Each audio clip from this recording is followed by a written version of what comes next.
Isang malaking kasaysayan nga daw ang Kim Pao. Tinalo ang kahit na sinong pinakasikat noon na love team ng Pilipinas. Narito ang buong detalye.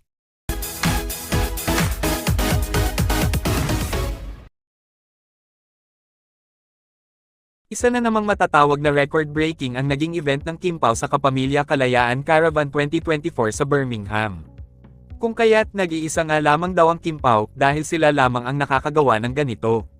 Yung talagang dinudumog sila ng mga fans at supporters sa kahit na saang sulok pa ng mundo sila magpunta, ay hindi pinapalagpas ng mga kababayan natin at mga nagmamahal sa kanila sa lugar na iyon. Walang humpay ang mga tao sa pagpapakita ng suporta sa Kim Pao.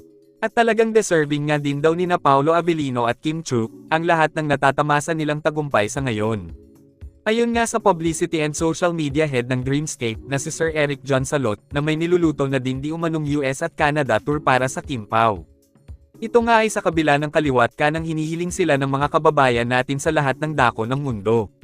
Sila nga lamang daw ang nire-request at sila lamang ang artista na tanging gusto nilang mapanood ng personal dahil nga sa kakaibang chemistry ng Kim Pao at hindi matatawarang kabutihan ng puso.